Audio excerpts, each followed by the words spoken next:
வாசிக்கும்படியாக தெரிந்து கொள்ளப்பட்ட வேத பகுதி அப்போஸ்தலருடைய நடவடிக்கைகள் 9ஆம் அதிகாரம் 1ஆம் வசனம் முதல் 15ஆம் வசனம் வரை. அப்போஸ்தலர் 9ஆம் அதிகாரம் 1வது வசனம் முதல்.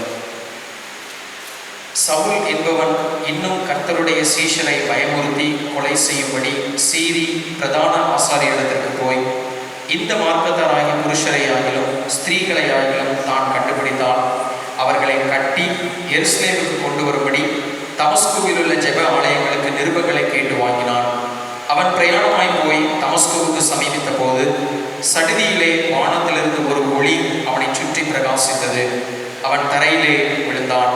அப்பொழுது, சவுலே சவுலே, நீ என்னை ஏன் துன்பப்படுத்துகிறாய் என்று தன்னுடனே சொல்லுகிற ஒரு சத்தத்தை கேட்டான். அதற்கு அவன், ஆண்டவரே, நீர் யார் என்றான். அதற்கு கர்த்தர், நீ துன்பப்படுத்துகிற இயேசு நானே. முள்ளில் உதைக்கிறது உனக்கு கடினமா என்றார். அவன் நடுங்கி திகைத்து, ஆண்டவரே, நான் என்ன செய்ய சித்தமாயிருக்கிறேன் என்றான். அதற்கு கர்த்தர், நீ எழுந்து பட்டணத்துக்குள்ளே போ, நீ செய்ய வேண்டியது அங்கே உனக்கு சொல்லப்படும் என்றார். அவனுடனே கூட பிரயாணம் பண்ணின மனுஷர்கள் சத்தத்தை கேட்டும் ஒருவரையும் காணாமல் பிரமித்து நின்றார்கள். சவுல் தரையிலிருந்து எழுந்து தன் கண்களை திறந்தபோது ஒருவரையும் காணவில்லை. அப்பொழுது கைலாகு கொடுத்து அவனை தமஸ்குவுக்கு கூட்டிக் கொண்டு போனார்கள். அவன் 3 நாள் பார்வையில்லாதவனாய் புசியாமலும் குடியாமலும் இருந்தான். தமஸ்குவிலே அனனியா என்னும் பெயருள்ள ஒரு சீஷன் இருந்தான். அவனுக்கு கர்த்தர் தரிசனமாகி, அனனியாவே என்றார். அவன், ஆண்டவரே, இதோ அடியேன் என்றான். அப்பொழுது கர்த்தர், நீ எழுந்து நேர்த்தெருவு என்னப்பட்ட தெருவுக்கு போய் யூதாவின் வீட்டிலே தர்சு பட்டணத்தானாகிய சவுல் என்னும் பேருள்ள ஒருவனை தேடு. அவன் இப்பொழுது ஜெபம் பண்ணுகிறான். அனனியா என்னும் பேருள்ள ஒரு மனுஷன் தன்னிடத்தில் வரவும் தான் பார்வையடையும்படி தன்மேல் கை வைக்கவும் தரிசனம் கண்டான் என்றார். அதற்கு அனனியா, ஆண்டவரே, இந்த மனுஷன் எருசலேமில் உள்ள உம்முடைய பரிசுத்தவான்களுக்கு எத்தனையோ பொல்லாங்குகளை செய்தான் என்று அவனை குறித்து அநேகரால் கேள்விப்பட்டிருக்கிறேன். இங்கேயும் உம்முடைய நாமத்தை தொழுது கொள்கிற யாவரையும் கட்டும்படி அவன் பிரதான ஆசாரியர்களால் அதிகாரம் பெற்றிருக்கிறானே என்றான். அதற்கு கர்த்தர், நீ போ, அவன் புறஜாதிகளுக்கும் ராஜாக்களுக்கும் இஸ்ரவேல் புத்திரருக்கும் என்னுடைய நாமத்தை அறிவிக்கிறதற்காக நான் தெரிந்து கொண்ட பாத்திரமாய் இருக்கிறான் என்பது. இன்றும் இந்த வாரத்திலும் தங்கள் பிறந்த நாளை கொண்டாடுவோர் 31ஆம் தேதி மிஸ்ஸஸ் எஸ் ஹெப்சிபா ஜோதி, 2ஆம் தேதி mister P Merlin Kirubakaradas, mister P Selvakumar Arthur, 4ஆம் தேதி மிஸ்டர் ஐ பியூலா விஜயரூபி, 5ஆம் தேதி மிஸ்டர் ஐ தேவசராயன் நிர்மல் பிரகாஷ். இந்த வாரத்திலேயும் தங்களுடைய திருமண நாளை கொண்டாடுவோர் 1ஆம் தேதி mister A Jayaseelan Thanapandian, missus J தங்கரதி.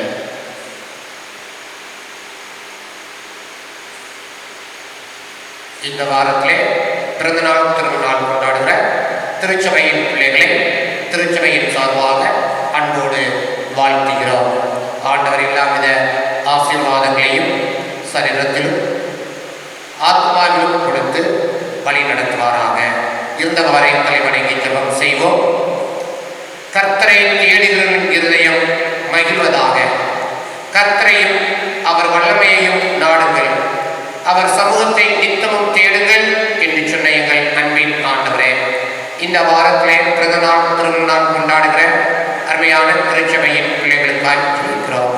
பெயர் வாசிக்கப்பட்டவர்கள், பெயர் வாசிக்கப்படாதவர்கள் ஒவ்வொருவருக்காக ஜெபிக்கிறோம். ஒவ்வொருவரும் உமது வல்லமையை அனுதினமும் நாடும், உமது சமூகத்தை நித்தமும் தேடவும், ஆண்டவரே, உம்மில் அவர்கள் இருதயம் மகிழ்ந்து கழிவுறவும் கிருபை செய்ய வேண்டுமாறு உம்மிடத்திலே கெஞ்சுகிறோம். புதிய நன்மைகளை ஆசீர்வாதங்களை கட்டளையிடும், தடைப்பட்டிருக்கும் நன்மைகளை கட்டளையிடும், நல்ல ஆரோக்கியத்தையும் சுகத்தையும் கொடுத்தருளும்.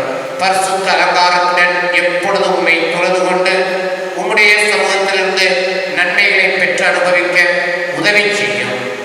எல்லா குறைவுகளையும் நிறைவாகும். இல்லற வாழ்க்கையை, திருமண நாளை கொண்டாடுகிற பிள்ளைகளையும் விசேஷித்த விதமாய் ஆசீர்வதியும்.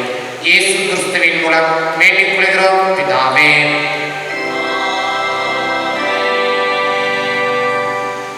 இந்த நாளிலும் ஆண்டுடைய வார்த்தையை பகிர்ந்து கொள்ளும்படியாக ஐயரம்மா அவர்கள்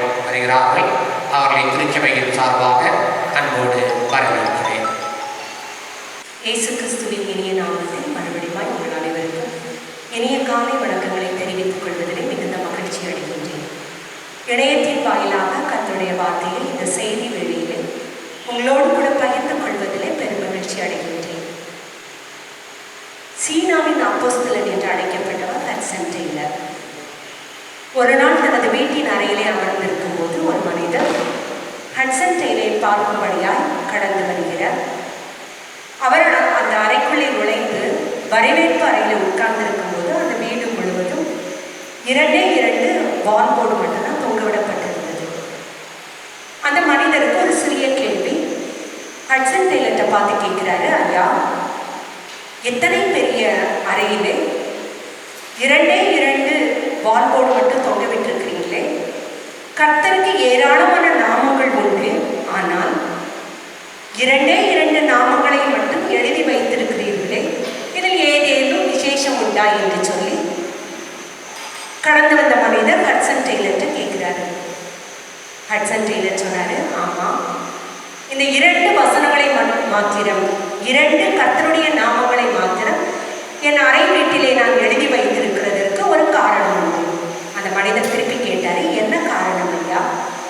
ஹட்சன் டெய்லர் சொன்னாரு, முதலாவது நீங்க ஒரு வால் போர்டு பார்க்குறீங்க, அதில் எழுதப்பட்டிருக்கிற நாமம் எபனேசர்.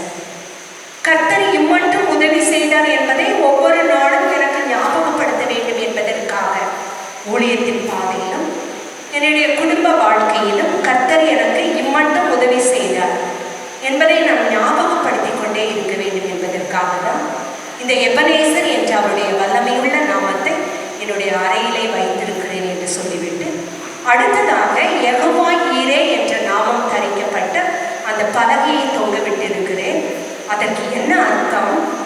இனிமேலும் என் தேவன் எல்லாவற்றையும் பார்த்துக் கொள்வார் என்ற விசுவாசத்தை அது ஒவ்வொரு நாளும் எனக்கு கொடுக்கிறது என்றார். பிரியமானவர்களே, இன்றும் கூட கர்த்தருடைய நாமத்தை தொழுதுகிற நமக்கு அவர் எப்படிப்பட்டவராக இருக்கிறாராம்? இம்மட்டும் உதவி செய்த எபனேசராக இருந்து இனிமேலும் வழிநடத்தி போகிற யெகோவா ஈராய், எல்லாவற்றையும் பார்த்துக் கொள்ளுகிற யெகோவா ஈராய் அவர் இருப்பார் என்ற விசுவாசத்தை இந்த ஞாயிறு ஆராதனையிலே நாமும் பெற்றுக்கொள்ள வேண்டும் என்று கர்த்தர் விரும்புகிறார். இப்பொழுதும் கூட வேதத்திலிருந்து ஒரு சிறு பகுதியை நம்முடைய தியானத்துக்காக எடுத்துக்கொள்ள விரும்புகிறேன். வேத வசனங்களிலே ஆண்டவர் பழைய ஏற்பாட்டில் மாத்திரமல்ல, புதிய ஏற்பாட்டிலும் கூட அநேக மனிதர்களுக்கு தரிசனம் கொடுக்கிறவராய், மனிதர்களோடு இடைப்படுகிறவராய், பேசுகிற ஆண்டவராய், ஒவ்வொருவரோடு கூட உறவாடுகிற ஆண்டவராய் காணப்பட்டார் என்று வேதம் சொல்கிறது. அப்படிப்பட்ட ஆண்டவர் நாம் என்ன செய்ய விரும்புகிறார் என்பதை ஒரு சிறு கேள்வியாக உங்கள் முன் வேத பகுதியிலிருந்து எடுத்து வைக்க விரும்புகிறேன். முதலாவதாக அப்போஸ்தலர் 9ஆம் அதிகாரம் 6வது வசனம். அப்போஸ்தலர் 9ஆம் அதிகாரம் 6ஆம் வசனம் சொல்லுகிறது, ஆண்டவரே, நான் என்ன செய்ய சித்தமாயிருக்கிறேன்? ஒரு அழகான கேள்வி. ஆண்டவரே, நான் என்ன செய்ய சித்தமாயிருக்கிறேன் என்ற கேள்வியை ஒரு மனிதன் புதிய ஏற்பாட்டிலே தேவனை பார்த்து கேட்கிற ஒரு சம்பவம். இது யாரு ஆண்டவரை பார்த்து இந்த கேள்வியை கேட்டாருங்கிறது நம்ம எல்லாருக்கும் தெரிந்திருக்கிற ஒரு சம்பவம் தான். சவுல் என்ற மனிதன் ஆண்டவரை பார்த்து கேட்கிறார், ஆண்டவரே, நான் என்ன செய்ய நீ சித்தமாயிருக்கிறீர் என்ற கேள்வி. எப்பொழுது இந்த சம்பவம் நடைபெற்றது? எப்பொழுது இந்த கேள்வியை இந்த சவுல் ஆண்டவரை பார்த்து கேட்கிறார் என்ற கேள்வியை நாம் சிறிது சிந்திக்கும்படியாய் அழைக்கப்பட்டிருக்கிறோம். தமஸ்குவுக்கு போகிற வழியிலே ஆண்டவரால் சந்திக்கப்படுகிறார் இந்த சவுல் என்ற மனிதர். ஆண்டவரால் சந்திக்கப்படுகிற இந்த சவுலின் வாழ்க்கையை 2 பகுதியா நம்ம பிரிக்கலாம். முதலாவது, ஆண்டவரால் சந்திக்கப்படுவதற்கு முன்பாக சவுலின் வாழ்க்கை, ஆண்டவர் அந்த மனிதனை சந்தித்த பிறகு சவுலின் வாழ்க்கை. ஆண்டவர் சவுலை சந்திப்பதற்கு முன்பாக சவுலின் வாழ்க்கை எப்படிப்பட்டதாய் இருந்தது? பாவம் நிறைந்த வாழ்க்கையாய் இருந்தது என்று வேதம் சொல்லவில்லை. யூத மார்க்கத்திலே பிறந்தவர், யூத மார்க்கத்தின் அத்தனை வைராக்கியங்களும் நிறைய பெற்ற ஒரு மனிதர் என்று வேதம் அழகாக சொல்கிறது. கமாலியனின் பாதத்திலே அத்தனை சாஸ்திரங்களையும் கற்று தேர்ந்த ஒரு வாலிபனாய் இந்த சவுல் காணப்பட்டார். ஆனால் இயேசு கிறிஸ்துவை நேசிக்கிற மனிதர்களை கொலை செய்ய வேண்டும் என்ற ஒரு வெறி மாத்திரம் அவருக்கு இருந்தது. ஏன் அந்த வெறி? யூத மார்க்கத்திற்கு அப்பாற்பட்டவர் கிறிஸ்துவானவர் என்று இந்த சவுல் என்னும் வாலிபன் நம்பிக்கொண்டிருந்தார். அதனாலே பிரதான ஆசாரியரிடத்திலும் வேத பாரகரிடத்திலும் ஆலோசனை பெற்றுக்கொண்ட ஒரு வாலிபனாய் கிறிஸ்தவர்களை கொலை செய்வதற்கு நிருபங்களை கையிலே எழுதி வாங்கி கொண்டு தமஸ்குவை நோக்கி பிரயாணப்பட்டு போகிறார் இந்த சவுல் என்ற வாலிபன். பிரயாணப்பட்டு போகிற வேளையிலே கர்த்தர் தரிசனமாகி இந்த சவுல் சந்திக்கப்படுகிறார். சந்திக்கப்பட்ட உடனே ஆண்டவரை பார்த்து முதல் கேள்வி கேட்கிறார் சவுல். ஆண்டவரே, நீர் யார் என்று கேள்வி. ஆண்டவர் அதற்கு பதில் கொடுக்கிறார். நீ துன்பப்படுகிற கிறிஸ்து நானே என்று சொல்லி பதில் கொடுத்ததோடு மாத்திரமல்ல, இரண்டாவது கேள்வி ஒரு எதிர்பார்க்காத ஒரு கேள்வி. இந்த சவுல் அந்த முதல் பதில் நிலையை தொடப்பட்டவனாய், நீ துன்பப்படுத்துகிற கிறிஸ்து நான் தான் என்று சொல்ல பதிலில் தொடப்பட்டவனாய் இப்பொழுது அடுத்த கேள்வியை ஆண்டவரை பார்த்து கேட்கிறார். என்ன கேள்வி என்பதை நாம் வாசித்தோம். ஆண்டவரே, நான் என்ன செய்ய சித்தமாயிருக்கிறேன்? கர்த்தரால் தொடப்பட்ட ஒவ்வொரு கிறிஸ்தவனுக்கும் இந்த கேள்வி கண்டிப்பாக மனதில் எழ வேண்டும். ஆண்டவரே, இந்த நாளிலே நான் என்ன செய்ய சித்தமாயிருக்கிறேன்? ஒவ்வொரு நாளின் காலை பொழுதிலும் கூட ஆண்டவருடைய பாதத்தில் அமர்ந்திருந்து நாம் இந்த கேள்வியை ஆண்டவரிடத்தில் கேட்க வேண்டும் என்று கர்த்தர் விரும்புகிறார். சவுல் கர்த்தரால் தொடப்படுவதற்கு முன்பு பிரதான ஆசாரியரிடத்திலே ஆலோசனை கேட்டார் என்று வேதம் சொல்லுகிறது. தொடப்பட்ட பின்பும் வேதம் சொல்லுகிறது, நான் உனக்கு போதித்து நீ நடக்க வேண்டிய வழியிலே உன்னை நடத்துவேன் என்று சொல்லுகிற கர்த்தராகிய ஆண்டவர் ஆலோசனை கர்த்தர் என்று வேதம் சொல்லுகிறது. அந்த ஆலோசனை கர்த்தரிடத்தில் இந்த சவுல் ஆலோசனை கேட்கிறான். அப்பா, ஆண்டவரே, நான் என்ன செய்யணும்னு நீங்க விருப்பமா இருக்கிறீங்க, நான் இப்ப என்ன செய்ய வேண்டும் என்று எனக்கு கற்றுத்தாங்கன்னு சொல்லி ரட்சிக்கப்பட்ட கிறிஸ்தவர்களாய் நாம் இருக்கலாம். கிறிஸ்துவை அறிந்து பேரளவில் மாத்திரம் அவரை தெரிந்தவர்களாய் இருக்கலாம்.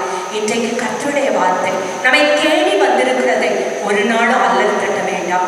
ஒவ்வொரு நாளும் காலை வேளையில கர்த்தருடைய சமூகத்தில் அமர்ந்து இந்த சவுல் கேட்ட வண்ணம், ஆண்டவரே, இன்றைக்கு நான் என்ன செய்ய நீ சித்தமாயிருக்கிறேன்? இன்றைக்கு நான் எங்கே போக நீ சித்தமாயிருக்கிறேன்? நான் என்னுடைய 12ஆம் வகுப்பு படிப்பை படித்து முடித்திருக்கிறேனே, இதற்கு அடுத்து நான் என்ன படிப்பதற்கு நீ சித்தமாயிருக்கிறேன்? என்னுடைய பிசினஸ்ல அடுத்த லெவலில் நான் நோக்கி போக வேண்டும் என்று நினைத்து கொண்டிருக்கிறேனே, நான் என்ன செய்ய வேண்டும் என்று நீ சித்தமாயிருக்கிறேன்? என்னுடைய வேலையிலே உம்முடைய சித்தம் என்ன ஆண்டவரே? என் குடும்ப வாழ்க்கையில உம்முடைய சித்தம் என்ன என்று சொல்லி ஒவ்வொரு நாளும் ஆண்டவருடைய சித்தத்தை நாம் அறிந்து கொள்ள வேண்டும் என்று கர்த்தர் விரும்புகிறார். ரட்சிக்கப்பட்ட கிறிஸ்தவனின் அனுபவம் இதுவாதான் இருக்கணும். இன்றைக்கும் அநேக ஆலோசனைகளை அநேகரிடத்தில் கேட்டுக்கொண்டிருக்கிறோம். முதியோரின் ஆலோசனை நல்லது என்று வேதம் சொல்கிறது.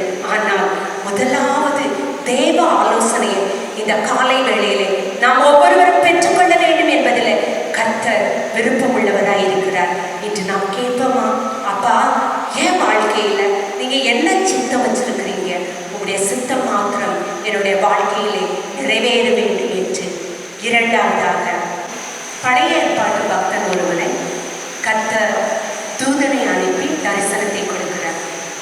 யாத்ராகமம் 4ஆம் அதிகாரம் 13வது வசனம். யாத்ராகமம் 4ஆம் அதிகாரம் 13வது வசனம். ஆண்டவரே, நீர் அனுப்ப சித்தமாயிருக்கிற யாரையாகிலும் அனுப்பும். ஆண்டவரே, நீர் அனுப்ப சித்தமாயிருக்கிற யாரையாகிலும் அனுப்பும்.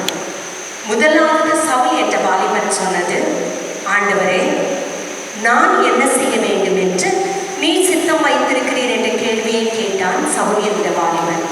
ஆனால் யாத்ராகமத்திலே மோசே என்ற மாமனிதர் ஆண்டவரை பார்த்து ஒரு கேள்வியை கேட்கிறார். ஆண்டவரே, நீர் அனுப்ப சித்தமாயிருக்கிற யாரையாகிலும் அனுப்பும். இது கொஞ்சம் வித்தியாசமான ஒரு அனுபவம். மோசே என்ற மனிதனை எரிகிற முச்செடியின் மத்தியிலே ஆண்டவராகிய கர்த்தர் சந்திக்கிறார். பிதாவான தேவன்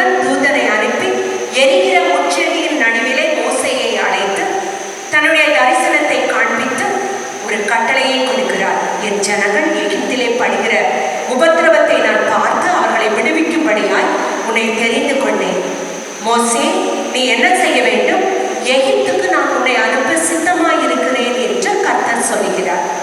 ஆனால் இந்த எகிப்துக்கு போக வேண்டும் என்ற கட்டளையை மோசே முற்றிலுமாக ஏற்றுக்கொள்ளவில்லை. சவுல் என்ற வாலிபனோ கர்த்தருடைய சித்தத்திற்கு தன்னை முற்றிலும் கீழ்ப்படுத்தி அதை முற்றிலும் ஏற்றுக்கொள்கிற ஒரு மனுஷனாக காணப்பட்டார். ஆனால் மோசேயோ ஆண்டவரிடத்துல அநேக கேள்விகளை கேட்கிற ஒரு மனிதனாய், அந்த சித்தத்துக்கு போராடுகிற ஒரு மனிதனாய் வேதத்துல காணப்பட்டிருக்கிறது. முதலாவது ஆண்டவர் சொல்லுகிறாரு, மோசே, எகிப்தில் உள்ள இஸ்ரவேல் ஜனங்களை விடுவிப்பதற்காக நான் உன்னை தெரிந்து கொண்டேன், உன்னை பேச்சோடு அழைத்த தேவன் என்று சொல்லி கட்டளை கொடுக்கிறார்.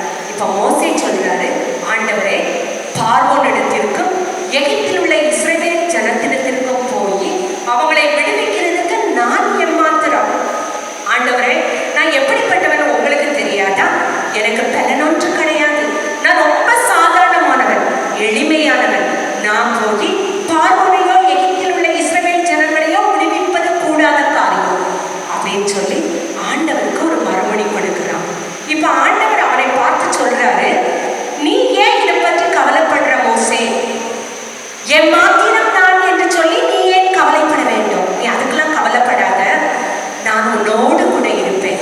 ஆண்டவர் கொடுத்த வாக்குத்தத்தம் மோசேக்கு, நீ எம்மாத்திரம் என்று நீ ஏன் கவலைப்பட வேண்டும்? நான் உன்னோடு கூட இருக்கிறேன். இப்ப அடுத்த கேள்வியை மோசே வைக்கிறாரு, நீங்க ஏன் கூட இருப்பேன்னு சொல்றீங்க, ஆனா நான் எகிப்தில் உள்ள இஸ்ரவேல் ஜனத்துக்கு போய் உங்களுடைய நாமம் என்னன்னு சொல்லி அவங்க என்கிட்ட கேட்பாங்களே, நான் என்ன நாமம் சொல்லி பதில் சொல்றது எனக்கு தெரியாதே. மோசே மறுபடியும் கூட ஆண்டவருடைய சித்தத்தோடு போராடுகிற ஒரு மனுஷனா காணப்படுறான். இந்த இடத்துல மறுபடியும் ஆண்டவர் சொல்றாரு, மோசே, என் நாமம் என்னன்னு அந்த ஜனங்கள் கேட்டா நீ என்ன சொல்ல வேண்டும் தெரியுமா? இருக்கிறவராகவே இருக்கிறேன் என்று சொல்லுகிறவர் என்னை அனுப்பினார்னு சொல்லி நீ பயப்பட வேண்டாம். நீ என்ன சொல்ல வேண்டும்? இருக்கிறவராகவே இருக்கிறவர் என்னை அனுப்பினார் உங்களிடத்திற்கு என்று சொன்ன உடனே மோசே இப்பொழுதாவது கர்த்தருடைய சித்தத்தை ஏற்றுக்கொள்ளுவான் என்று ஆண்டவர் நினைத்திருக்க கூடும். ஆனா இந்த காரியத்துல கூட மோசே அவருடைய சித்தத்துக்கு உடன்படவில்லை. அடுத்து மூன்றாவது ஒரு கேள்வியை கேட்கிறாரு, ஆண்டவரே, நீர் என்னை சந்திப்பதற்கு முன்பாகிலும் நீர் என்னை சந்தித்த பின்பாகிலும் நான் வாக்கு வல்லவன் அல்லவே. நான் திக்கு வாயும் மந்த நாவும் உள்ளவன். எனக்கு சரியா பேச கூட தெரியாது. நான் எப்படி அத்தனை பெரிய இஸ்ரவேல் ஜனங்களை பார்வோனின் கையிலிருந்து விடுவிக்க முடியும் என்று அடுத்த கேள்வியை மோசே ஆண்டவரிடத்தில் கேட்கிறான். ஆண்டவர் இப்பொழுது சொல்றாரு, மோசே, வாயை உண்டாக்கினவர் யார்? கர்த்தராகிய நான் அல்லவோ?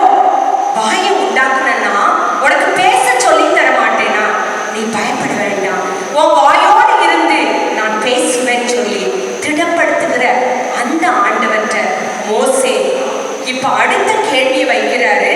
ஆண்டவரே, என்ன விட்டுருங்க ஏசப்பா, என்னை விட்டுருங்க பிதாவே, நீர் அனுப்ப சித்தமாயிருக்கிற வேறு யாரையாகிலும் அனுப்பும். எவ்வளவு ஒரு வாக்குவாதங்கள்! ஆண்டவர் சித்தமாயிருக்கிறது இந்த மனிதனை அனுப்புவதற்கு. ஆனா ஆண்டவர் சித்தத்தோடு கூட போராடி கொண்டிருக்கிற ஒரு மனிதனா மோசே இதுல காணப்படுகிறார். கடைசியா மோசே சொன்ன வார்த்தை, ஆண்டவரே, வேற யாரையாவது நீ சித்தமாயிருக்க அனுப்ப சித்தமாயிருக்கிற வேற யாரையாவது அனுப்புங்க. இப்ப ஆண்டவருக்கு எப்படி இருந்திருக்கும்? ஒவ்வொரு காரியத்திலையும் மோசேயை கன்வின்ஸ் பண்றாரு, இல்லப்பா, உன் கூட நான் இருப்பேன், உன் வாயோடு இருப்பேன், இருக்கிறவராக இருக்கிற ஆண்டவர் நான் உன் கூட இருப்பேன். இத்தனை தேர்தல்கள் சொல்லியும் கூட மோசே ஆண்டவருடைய சித்தத்திற்கு எதிர்த்து நிற்கிற ஒரு மனுஷனா இருக்கிறான். வேதம் சொல்கிறது, இப்ப என்ன ஆயிடுச்சா? மோசேயின் மேல் ஆண்டவர் கோபம் மூண்டவராகி, நல்ல கவனிங்க, ஒருவேளை ஆண்டவருடைய சித்தம் திட்டமும் தெளிவுமாக பல வேளைகளில வேத வசனங்களின் மூலமாக, ஊழியர்களின் மூலமாக, தீர்க்க தரிசனங்களின் மூலமாக, ஏதோ ஒரு காரியத்தின் மூலமாக வெளிப்படுத்தப்பட்டோம். அநேக வேளையில ஆண்டவருடைய சித்தத்தோடு நாம் ஒன்றி போகாதபடிக்கு போராடி கொண்டிருக்கிறோமா?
மோசேயை சீனாய் மலையின் உச்சிக்கு அழைக்கிறார். மோசே சீனாய் மலையின் உச்சிக்கு கடந்து போறான். நாட்கள் சென்றன. கீழே உள்ள இஸ்ரவேல் ஜனங்கள் முறுமுறுக்க ஆரம்பிக்கிறாங்க. முறுமுறுத்து ஆரோன்ட்ட வராங்க. ஆரோன், மோசேக்கு என்ன ஆயிடுச்சுன்னு எங்களுக்கு தெரியல. எங்களை எகிப்தில் இருந்து வழிநடத்தி சென்ற மோசே எங்களுக்கு திரும்ப வருவாரான்னு எங்களுக்கு தெரியாது. நீங்கள் ஒன்று செய்யுங்கள், எங்களுக்கு முன் செல்கிற ஒரு தேவனை உண்டு பண்ண வேண்டும் என்று இஸ்ரவேலர்கள் அந்த இடத்துல ஆரோன் இடத்துல கேட்கும் போது அழைக்கப்பட்ட ஆரோன் என்ன சொல்லி இருக்க வேண்டும்? அவர்களுக்கு யெகோவா தேவன் ஒருவர் மாத்திரம்தான் இந்த வனாந்திர பிரயாணத்திலே நம்மை நடத்த முடியும் என்று வாக்கு பண்ணியிருக்க வேண்டும். ஆனால் ஆரோன் அந்த இடத்துல என்ன செய்தாராம்?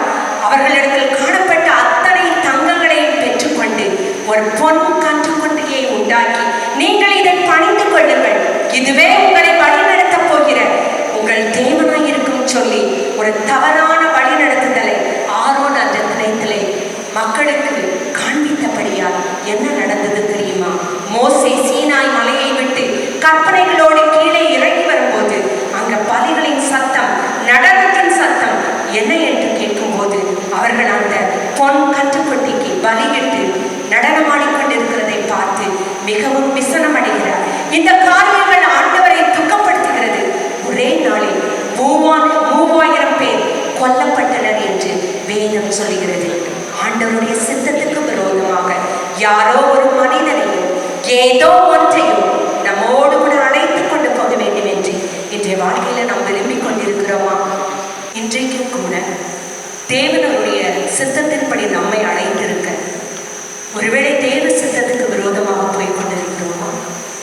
இல்லை ஆண்டவரே, எனக்கு இந்த வேலை வேண்டாம், இல்லை நான் விரும்புகிற வேறு ஏதாவது தாங்க, இல்லை வேற யாராவது இதை கொடுங்க என்று அநேக வேளையில தேவ சித்தத்தோடு முரண்பட்டு கொண்டிருக்கிறோமா? தேவ சமூகத்தில் மோசே முரண்பட்ட மாதிரி இன்றைக்கு நாம் முரண்பட வேண்டும் என்று நினைக்க வேண்டாம்.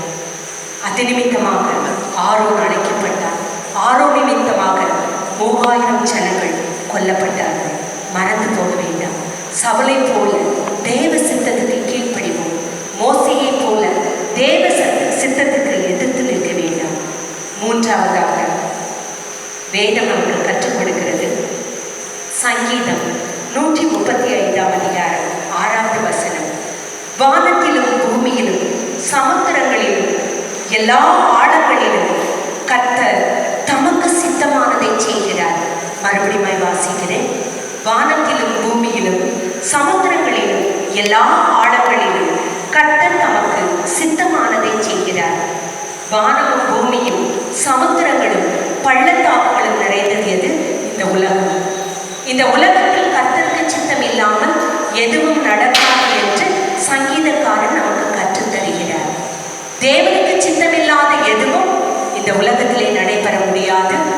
கர்த்தர் தமக்கு சித்தமானதை தமது கையிலே நிறைவேற்றுகிறார் என்று வேதம் சொல்கிறது. அப்படின்னா நமக்கு ஒரு கொஸ்டின் வரும். இந்த கொள்ளை நோய்கள் கர்த்தருக்கு சித்தமா? பரபரப்பாக பேசப்படுகின்ற வெட்டுக்கிளிகளின் படையெடுப்பு கர்த்தருக்கு சித்தமா? வேதத்தின் படி கர்த்தருக்கு சித்தம் இல்லாமல் இந்த பூமியிலே எதுவும் நடைபெற முடியாது என்று சங்கீதம் திட்டமும் தெளிவுமாக கற்றுக் கொடுக்கிறது.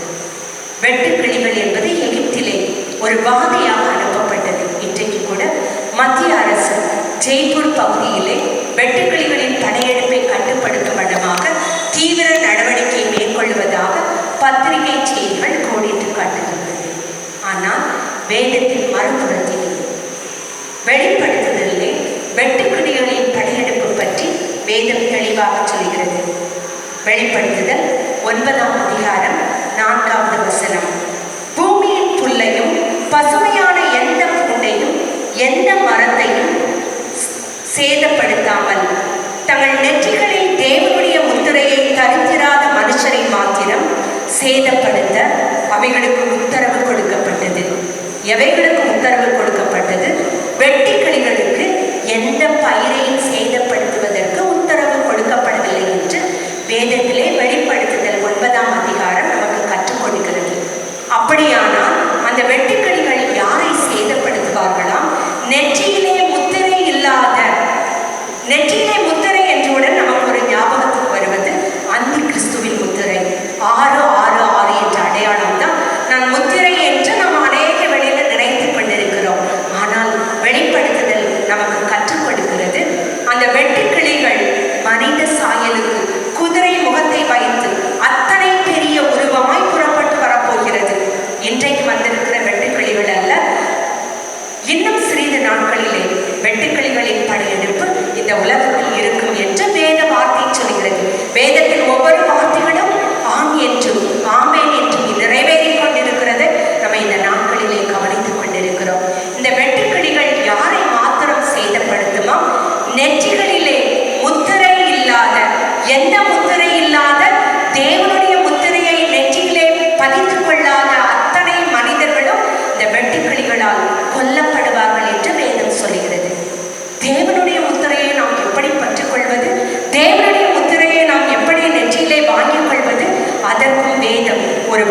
எசேக்கியேல் 9ஆம் அதிகாரம் 4வது வசனம்.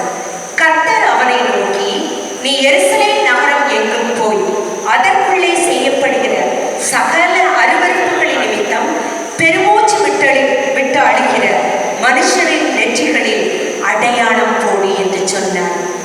தேவதூதனை பார்த்து ஆண்டவர் சொன்ன வார்த்தை, 4 தூதர்கள் கட்ட அவிழ்க்கப்படுகிறார்கள். அந்த தூதர்களை பார்த்து ஆண்டவர் சொல்லுகிற வார்த்தை, எருசலேமின் அத்தனை அக்கிரமங்களை குறித்து, வேதனைகளை குறித்து பெருமூச்சோடு அழுகிற என்னுடைய ஜனங்களின் நெற்றியிலே அந்த முத்திரையை போடு. நிறைய பேருக்கு எதற்காக அழுது ஜெபிக்க வேண்டும் என்று ஒரு கேள்வி வரலாம். தேசத்துக்காக நான் ஏன் அழ வேண்டும் என்று ஒரு கேள்வி வந்து கொண்டிருக்கிறது. யாரோ ஒருவர் ஜெபிக்கட்டும், நான் சுகமாய் இருக்கிறேன் என்ற நாட்களிலே எந்த தொற்றும் என்னை அண்டிக் கொள்ளவில்லை. என்னுடைய வாழ்க்கை சுகமாய் போய் கொண்டிருக்கிறது. என் தேசத்துக்காக, உலக நாடுகளுக்காக நான் ஏன் ஜெபிக்க வேண்டும் என்று அநேக கேள்வி கேட்டுக்கொண்டிருக்கிறோம். வேதம் மிக எளிதான ஒரு காரியத்தை சொல்கிறது. எருசலேம் நகரத்துக்காக அழுது புலம்பி அங்கே செய்யப்படுகிற சகல அருவருப்புகளின் நிமித்தம் யாரெல்லாம் துக்கித்து புலம்பி தேவ சமூகத்துல கண்ணீரோடு ஜெபிக்கிறார்களோ அவர்கள் நெற்றியிலே கர்த்தருடைய முத்திரை போடப்பட வேண்டும் என்று. இந்த கர்த்தருடைய முத்திரையை நெற்றியிலே பெற்றுக்கொண்டவர்கள் மாத்திரம்தான் தப்பித்துக் கொள்ள முடியும். தேவன் தப்பித்துக் கொள்ள சித்தமாயிருந்து இந்த வார்த்தையை இன்று நமக்கு கோடிட்டு காட்டியிருக்கிறார். எசேக்கியேல் 9ஆம் அதிகாரம் 6வது வசனம் சொல்கிறது, அடையாளம் போடப்பட்டிருக்கிற ஒருவரையும் கிட்டாதிருங்கள் என்று வேதம் நமக்கு ஒரு தீர்வை சொல்லிக் கொள்கிறது. இன்றைய தினத்துல தேவனுடைய முத்திரை நம் நெற்றியிலே பெற்றுக்கொள்ளபடியால் கர்த்தர் சித்தமாயிருக்கிறார். கர்த்தருடைய அந்த கணக்கு எங்கே துவங்குமா? எசேக்கியேல் 9ஆம் அதிகாரம் 6வது வசனம் இப்படி சொல்லுகிறது, என் பரிசுத்த ஸ்தலத்திலே இதை துவக்குங்கள் என்று சொன்னார். என் பரிசுத்த ஸ்தலத்திலே இன்று தேவாலயங்கள் மூடப்பட்டிருக்கிறது. ஆராதனைகள், வீட்டிலே நாம் உட்கார்ந்து தேவனை ஆராதித்துக் கொண்டிருக்கிறோம். தேவனுடைய கணக்கு கேட்கும் காலம் பரிசுத்த ஸ்தலத்திலே தொடங்குகிறது. இந்த கடைசி நாட்களிலே தேவனுடைய எச்சரிப்பின் சத்தத்துக்கு அவர் நாம் விடுவிக்க வேண்டும் என்று சித்தமாயிருக்கிறார். அந்த சித்தத்துக்கு நாம் ஒப்பு கொடுப்போமா? 3 காரியங்களை என்று பார்த்தோம். முதலாவது, தேவனுடைய சித்தத்துக்கு தன்னை கீழ்ப்படுத்தின ஒரு மனுஷன். 2வது, தேவனுடைய சித்தத்தோடு போராடின ஒரு மனுஷன். 3வது, கடைசி நாட்களிலே நெற்றியிலே நாம் முத்திரை வாங்க வேண்டும் என்று தேவன் சித்தமாயிருக்கிறார். அந்த தேவ சித்தத்துக்கு ஒப்பு கொடுப்போமா? காலம் இனி செல்லாது. கர்த்தருடைய வருகை சமீபமாயிருக்கிறது என்று வேதம் கற்றுக் கொடுக்கிறது. அடிக்கடி கடிந்து கொள்ளப்பட்டும் நம் பிழையை கடினப்படுத்திக் கொண்டு நாம் கடைசி வரை மனம் திரும்புவதற்கு ஏதுவாக துக்கித்துக் கொள்ளாதிருந்தால் நம்மளுடைய முடிவு பரிதாபமாயிருக்கும் என்று வேதம் எச்சரிக்கிறது.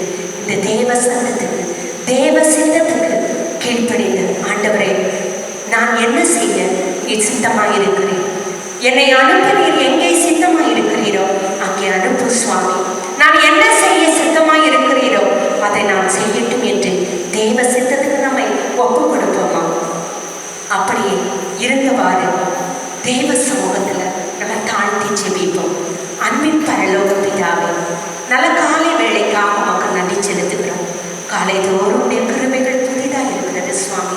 உடைய நீடித்த பொறுமையினால் கர்த்தர் எங்களுக்கு ஜீவனையும் சுகத்தையும் நீங்க கொடுத்து இந்த உலகத்திலே நாங்கள் தங்கி தாமரிக்கும்படியா எங்களுக்கு கிருபை பாராட்டுகிறீங்க. நன்றி செலுத்துகிறோம் அப்பா. எந்த நோய் தொற்றும் எங்களை அணுகாதபடி எங்களையும் எங்கள் குடும்பங்களையும் எங்கள் பிள்ளைகளையும் பாதுகாத்திருக்கிறீங்க. நன்றி செலுத்துகிறோம். ஆனாலும் கூட உங்களுடைய சித்தத்தின்படியாய் நாங்கள் என்ன செய்ய வேண்டும் என்று கர்த்தர் விரும்புகிறீரோ இன்றைய நாளில் சுவாமி உங்களுடைய சித்தத்துக்கு எங்களை ஒப்பு கொடுக்கிற சுவாமி. நாங்கள் என்ன செய்ய நீர் சித்தமாக இருக்கிறீரோ உங்களுடைய பாதையில எங்களை நடத்து சுவாமி. வேலையானாலும் ஊழியமானாலும் படிப்பானாலும் சுவாமி, உலகத்தின் எந்த காரியமானாலும் உங்களுடைய சித்தத்துக்கு எங்களை தாழ்த்தி கொடுக்கிறோம். எங்களுடைய சித்தம் சுயங்கள் எல்லாம் ஒழிக்கப்படட்டும்.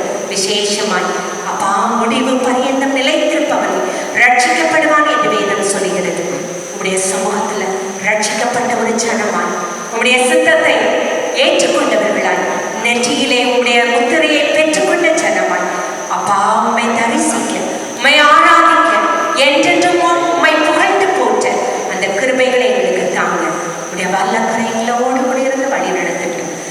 கன மகிமை எல்லாவற்றையும் ஒருவருக்கே செலுத்துகிறோம். நேசிக்கிற இயேசு கிறிஸ்துவின் மூலம் தாழ்மையோடு ஜெபிக்கிறோம் நல்ல பிதாவே. ஆமென். அவருடைய வார்த்தையை கேட்ட நாம் நம்முடைய விசுவாசத்தை அப்போஸ்தலர் விசுவாச பிரமாணம் மூலம் அறிக்கை செய்வோம். வானத்தையும் பூமியையும் படைத்த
நாங்கள்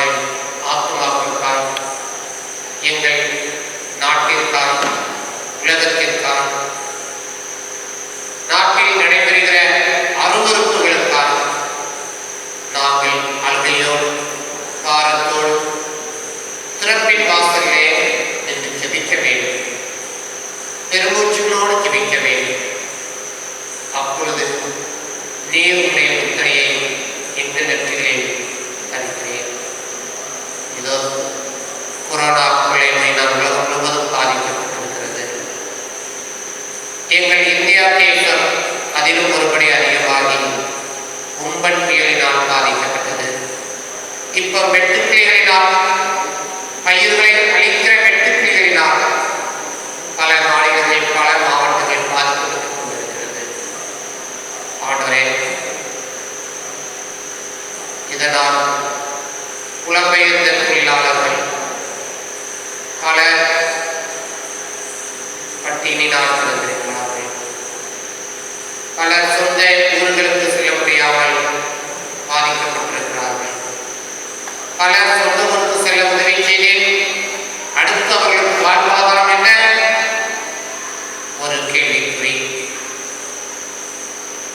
அதேபோல் பொருளாதார நெருக்கடி, வேலை வாய்ப்பு இன்மை, இன்னும் பல்வேறு பிரச்சனைகள். இவைகளுக்காய் நாங்கள் திறப்பிலே என்று ஜெபிக்கிற பிள்ளைகளாக இருக்கிறோம். பரிசுத்த ஆவியானவரின் திருநாளாகிய இந்த நாளிலே ஒன்றுமில்லையை நாடுவோம் என்று எங்களை அர்ப்பணி ஆவியானவரின் நடத்தலுக்கு நாங்கள் முழுவதும் உட்பட உதவி செய்யும். பரிசுத்த ஆவியானவருக்குள் நாங்கள் பாரத்தோடு ஜெபிக்க, தேவையோடு இருக்கிற மக்களுக்காக ஜெபிக்க, நாட்டின் நிலைமை, உலகத்தின் நிலைமைக்காய் நாங்கள் ஜெபிக்க உதவி செய்யும். இதோ இணையத்திலே இவளோடு கூட சேர்ந்து வீடுகளில் இருந்து ஆராதிக்கக்கூடிய பிள்ளைகள் ஒவ்வொருவரையும் பேராய் ஆசீர்வதியும். குறிப்பாக திருச்சபை பிள்ளைகள் ஒவ்வொருவரையும் ஆசீர்வதியும். ஒவ்வொருவருடைய தேவைகளையும் சந்தியும். எங்கள் ஆலயத்திலே பல்வேறு வேலைகள் நடைபெற்றுக் கொண்டிருக்கும் உதவி செய்து நன்றி செலுத்துகிறோம். தொடர்ந்து வேலைகள் நடைபெற உதவி செய்யும். வேலைகள் நடைபெறுவதற்கு வேண்டிய பண தேவைகளை செய்யும். இன்னும் காமோச்சோவிலே ஆற்றே கண்ணாடி பாக்ஸ திறந்த வேத புத்தகம் வைக்க வேண்டும். இன்னும் மற்ற வேலைகள், அந்த வேலைகளும் நடைபெற உலகம் அனைத்துக்காக நாங்கள் ஜெபிக்கிறோம். குறிப்பாக கொரோனா நோய் இதோ தீவிரமாய் பரவிக் கொண்டு வருகிறது. குறிப்பாக இந்திய நாட்டிலே, இன்னும் மகாராஷ்டிரா மாநிலம், தமிழ்நாடு மாநிலம் ஆண்டவரை கட்டுப்படுத்தும், சமூக பரவல் தொற்றாதபடிக்கு நேர் தடுத்து நிறுத்தும். இன்னும் மனம் திரும்பாதவர்கள் மனம் திரும்ப உண்மை நோக்கி பார்க்க இந்த ஆராதனையிலே எங்கள் மத்தியிலே நீர் இடைப்பட்டு பிரசனமாய் எங்களை ஆசீர்வதித்து நன்றி செலுத்துகிறோம். தொடர்ந்து நீங்காத பிரசனங்களோடு கூட இருக்கட்டும். இந்த மே மாதத்தின் நிறைவு நாள் வரைக்கும் எங்களோடு கூட இருந்த ஆண்டவர் அடுத்த 2020ஆம் ஆண்டு 6வது மாதமாகிய ஜூன் மாதம் முதல் நாளில் கட்டுமை துதிக்கவும் மாத பிறப்பு பண்டிகை ஆராதனையிலே நாங்கள் கலந்து ஆராதிக்கவும் உதவி செய்யும். இயேசு கிறிஸ்துவின் மூலம் வேண்டிக் கொள்கிறோம் பிதாவே. நம்முடைய கர்த்தராகிய இயேசு கிறிஸ்துவின் கிருபையும் பிதாவாகிய தேவனுடைய பரிசுத்த ஆவியானவருடைய அன்பின் வழி நடத்தலும் என்றைக்கும் நம்மோடு இருப்பதாக.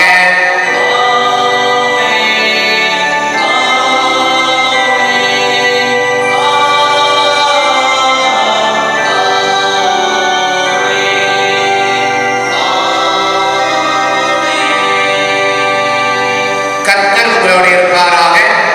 கர்த்தர் உங்களோடு இருப்பாராக. சமாதானம்